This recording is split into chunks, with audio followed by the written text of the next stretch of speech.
ኢትዮጵያ ገብተናል ዛሬ በጥቁር ጤፍ የመጥበሻ ኬክ ነው የምንሰራው። ኦቨን ያስፈልጋችሁ 30 ደቂቃ ውስጥ የሚደርስ ቆንጆ ኬክ ነው ማሳያችሁ። ኦቨን ለሌላችሁ ሰዎች ደግሞ ምርጥ መጥበሻ፣ አንድ ኩባያ ወተት፣ 3/4 የሚሆን ስኳር። ስኳሩን የምትፈልጉትን መጠን ማድረግ ትችላላችሁ። ኪችናችን ሙቀት ልክ የሆነ 2 እንቁላል። ስኳሩ በደንብ እስኪሟሟ እናማስለዋለን። እንቁላሉን መደባለቅ አለማ። ቫኒላ 1/2 የምግብ ዘይት ማስላለን። 1 ኩባያ ጥቁር ጤፍ ዱቄት፣ 1/2 ደግሞ ፍርኖ ዱቄት፣ ግማሽ ማንኪያ የሚሆን ቤኪንግ ፓውደር፣ ግማሽ ማንኪያ የሚሆን ቢካርቦናት ሶዳ፣ ቤኪንግ ሶዳ ወይም ቢካርቦናት ሶዳ፣ 1/4 የሚሆን ጨው ስሙዚ እስከሚሆን እናዋልቀዋለን። 1/2 የሚሆን ካካኦ ፓውደር። መወደዱ ካልቀረ ኬክ ሰርታችሁ ብሉ፣ በጣም የሚጣፍጠው። አሁን ከካካኦ ጋር ዋህደዋለን። ኬካችሁ የሚበላሸው ላይ ንፍት የማይለው ዱቄቱን ከጨመራችሁ በኋላ በደንብ አድርጋችሁ ስለማታማስሉት ነው። በኋላ መኖር የለበትም። ውፍረቱ እንደዚህ ነው እንደምታዩት። ከዚህ መቅጠን የለበትም፣ ከዚህ በላይ መወፈር የለበትም። ማስለን ጥቅጥቁን በእንጠርገዋለን። ምንም አይነት የተቃጠለ ነገር እንዳይሸተን ስቶቭን ስንለኩስ ታች እንዳይዝባችሁ እንተርናለን። መጀመሪያ ስቶቫችን እንለኩሳለን። እኔ 200 ላይ ነው ማረጋው። ደቂቃ እንሞላለን።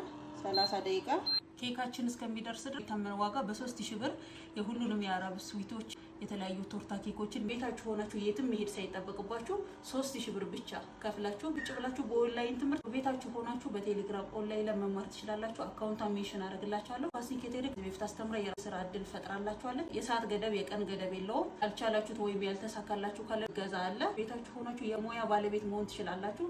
የአረብ ስዊቶች እንግዲህ ኢትዮጵያ ላይ እየተለመዱ እናንተም ይሄንን ትምህርት ተምራችሁ ቤታችሁ ውስጥ የራሳችሁን ስሞል ቢዝነስ ፈጥራችሁ የስራ ባለቤት መሆን ትችላላችሁ። እዚህ ዋጋ የሚያስተምር ትምህርት ቤት የለም። በዚህ ሰዓት በትራንስፖርት ፀሐይ፣ ብርዱ፣ ዝናቡ ሳትሉ ላይ ትምህርት ብቻ ያስተማረቻቸው ተማሪዎች ዛሬ የራሳቸው ቢዝነስ ኖሯቸዋል። ቲክቶክ አካውንት ውስጥ እየገባችሁ ተማሪዎች የሰሩትን ስራዎች ማየት ትችላላችሁ። እንደዚህ ቆንጆ ሆኖ በስሏል። እንዲጥ የሆነበት ቦታ የለም። በደንብ ነው የበሰለ።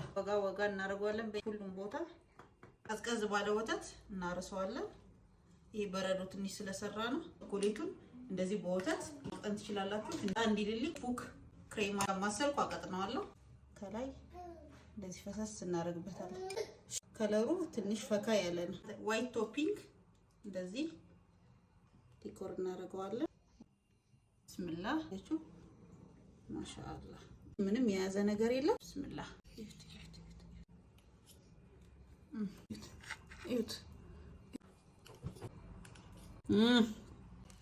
ጾመኞች ሲፈታ ይሄ ለእናንተ ሱስ ነው የሚያስይዛችሁ። ማኘክ ራሱ አይጠበቅባችሁም። እንደዚህ ወጥ ወይ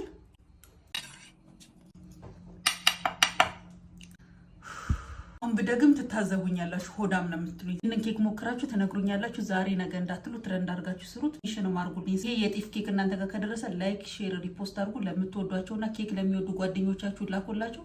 በጣም ነው የምወዳችሁ። 10 ጊዜም ኮፒ ሊንክ አድርጉልኝ። ሪፖርት እየተደረገብኝ ስለሆነ